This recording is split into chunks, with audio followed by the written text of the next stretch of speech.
Dans cette vidéo, nous allons voir les limites de la fonction exponentielle aux bornes de son ensemble de définitions, ainsi que des limites d'expressions qui s'écrivent à l'aide de la fonction exponentielle, ou qui contiennent la fonction exponentielle. Propriétés avec des formules sur les limites à connaître par cœur. La première, la limite de l'exponentielle x lorsque x tend vers moins l'infini est égale à 0. Ce qui veut dire que la droite d'équation y égale 0 est une asymptote horizontale à la courbe de la fonction exponentielle, et ce, en moins l'infini. Deuxièmement, exponentielle x quand x tend vers plus l'infini a pour limite plus l'infini. Limite lorsque x tend vers plus l'infini de exponentielle x sur x puissance n est égale à plus l'infini. Alors ça, c'est loin d'être évident. Exponentielle x quand x tend vers plus l'infini, on a dit ça tend vers plus l'infini. X puissance n aussi tend vers plus l'infini. Donc en fait, on a ce qu'on appelle une forme indéterminée, on a une division, mais ce qu'il faut savoir, c'est que l'exponentielle tend vers plus l'infini de façon beaucoup plus rapide, et donc, entre guillemets, c'est elle qui va l'emporter, et donc exponentielle x sur x puissance n, ça va suivre l'exponentielle, donc ça va tendre vers plus l'infini. Et inversement, si je fais x puissance n sur exponentielle x, eh bien, comme l'exponentielle va tendre vers plus l'infini beaucoup plus rapidement que x puissance n, en fait, c'est comme si on avait un nombre divisé par quelque chose qui tend vers plus l'infini, et ça tend vers 0. Donc, x puissance n sur exponentielle x tend vers 0 quand x tend vers plus l'infini. Application. Si l'on nous demande de calculer les limites de f en plus l'infini et en moins l'infini, lorsque la fonction f est définie sur R par f de x égale 4 plus 3 exponentielle x. Alors, quand x tend vers moins l'infini, on a dit qu'exponentielle x tendait vers moins l'infini. Tendait vers 0. Donc, 4 plus 3 exponentielle x, c'est 4 plus 3 fois exponentielle x. Donc 3 fois exponentielle x tend vers 0. Et f de x, quand x tend vers moins l'infini, tend vers 4 plus 0, c'est-à-dire 4. Donc je peux en déduire que la courbe représentative de la fonction f admet une asymptote en moins l'infini qui a pour équation y égale 4.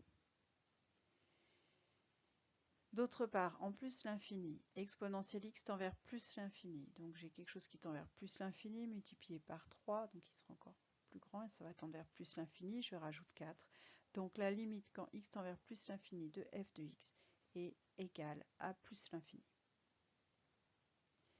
Une autre limite, si je veux calculer limite quand x tend vers plus l'infini de x au carré sur exponentielle x, ça tend vers 0. C'est valable si au numérateur j'ai n'importe quel polynôme, n'importe quelle puissance de x. C'est l'exponentielle qui va l'emporter, et donc la limite quand x tend vers plus l'infini de x au carré sur exponentielle x est égale à 0. Des nouvelles limites à connaître. Alors, exponentielle k fois x. Si k est négatif et que x tend vers plus l'infini, alors k fois x va tendre vers moins l'infini. Donc, exponentielle k fois x a pour limite 0 quand k est négatif, et quand k est positif, kx tend vers plus l'infini, donc exponentielle k fois x va tendre vers plus l'infini. Donc il va falloir faire attention au nombre qui est devant le x, et surtout à son signe. Quand x tend vers moins l'infini, si k est négatif, kx va tendre vers plus l'infini, donc l'exponentielle va tendre vers plus l'infini. Et si k est positif, kx tend vers moins l'infini, donc exponentielle kx tend vers 0. Et même propriété que tout à l'heure, mais c'est valable avec exponentielle kx. Quand k est positif, exponentielle kx sur x puissance n, ça tend vers plus l'infini. Ça tend vers plus l'infini, mais c'est l'exponentielle qui va l'emporter. Donc la limite, ce sera plus l'infini. Et quand x tend vers plus l'infini, mais que k est positif, mais là j'ai moins kx, donc moins kx ça va tendre vers moins l'infini. C'est-à-dire que exponentielle moins kx va tendre vers 0. C'est lui qui va l'emporter. Et donc limite de x puissance n exponentielle moins kx est égale à 0 lorsque k est positif. Voyons à présent un exercice de synthèse sur les notions évoquées qui pourrait très bien être un extrait d'exercice de bac. On a la température F en degrés Celsius du lubrifiant d'un moteur qui varie en fonction du temps de fonctionnement exprimé en heures. On nous donne l'expression de la fonction qui est définie pour tout nombre réel t de l'intervalle 0 plus l'infini par f de t égale 30 moins 10 exponentielle moins 0,1 t. On nous demande de déterminer la température du lubrifiant à l'arrêt, puis au bout de 24 heures. Ensuite, on nous demande, donc là c'est pour calculer des valeurs particulières de la fonction f. Question 2, on nous demande la fonction dérivée, de calculer la fonction dérivée f' de t et d'en déduire le sens de variation de la fonction. Et dans la troisième question, on nous demande de calculer la limite de la fonction f et d'en donner une interprétation graphique. Enfin, quatrième question, eh bien, on va nous demander de faire une interprétation concrète des résultats obtenus. Alors, première question, on nous demandait de calculer des images par la fonction f. Donc on nous demande at égale 0, je remplace f par 0, cela fait 30 moins 10 fois exponentielle de moins 0,1 fois 0, c'est-à-dire exponentielle 0, ce qui me donne 30 moins 10, ce qui donne 20. Par conséquent, la température de départ du lubrifiant dans le moteur est de 20 degrés. Après, on nous demande pour t égale 24, donc je remplace t par 24. Donc moins 0,1 fois 24, ça fait moins 2,4. Je fais 30 moins 10 fois exponentielle moins 2,4 et j'obtiens 29,1. Cela veut dire qu'au bout de 24 heures, la température du lubrifiant est de 29,1 degrés Celsius. Ensuite, on me demande de dériver la fonction f. Alors, f de t, c'est 30 moins 10 exponentielle moins 0,1 t, c'est-à-dire 30 moins 10 fois exponentielle moins 0,1 fois t. Là, j'ai une constante 30. Quand je vais la dériver, ça va me donner 0. Moins 10 fois, là j'ai une constante, mais qui est multipliée par la fonction. Donc elle va rester. Moins 10 fois, et je dois dériver cette expression. Or, cette expression, elle s'écrit exponentielle k fois t. Donc si je la dérive, ça fait k, donc moins 0,1, fois exponentielle de k fois t. C'est-à-dire que quand je dérive une fonction exponentielle de la forme exponentielle quelque chose fois t, il suffit de multiplier l'expression par la valeur k. Donc qui est là, je le retrouve ici et là. Ensuite, je vais simplifier. Donc, moins 10 fois moins 0,1, ça fait 1. Et donc, on obtient f' de t égale exponentielle de moins 0,1 fois t.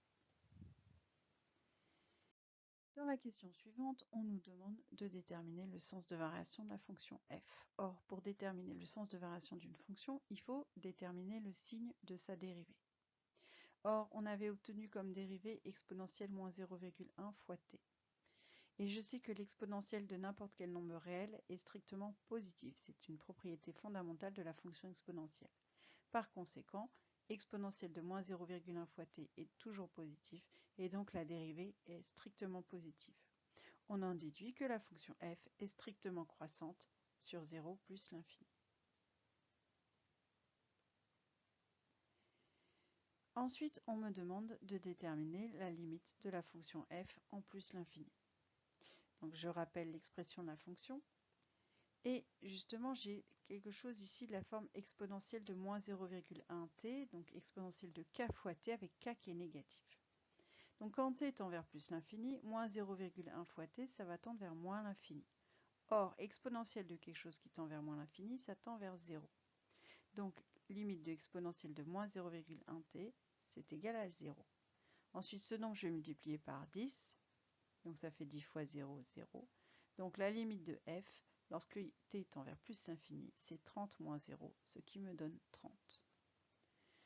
On en déduit que la courbe représentative de la fonction f admet une asymptote horizontale d'équation y égale 30. Lorsque t va tendre vers plus l'infini, f de t va se rapprocher de la valeur 30 sans jamais vraiment l'atteindre. C'est la définition pour la courbe d'une asymptote. Enfin, on nous demande d'interpréter dans le contexte les données trouvées. Donc la première chose qu'on a trouvée, c'est que la fonction f était strictement croissante, ce qui veut dire que la température du moteur ne fait qu'augmenter. Dans la question 3, on a établi que la limite de f de t lorsque t tend vers plus l'infini est égale à 30, ce qui veut dire que concrètement, au bout d'un certain temps, la température du moteur se stabilisera vers la valeur 30 degrés. Et comme on a vu que la fonction était croissante et que sa limite était 30, ça veut dire qu'à aucun moment la température du moteur ne dépassera 30 degrés Celsius.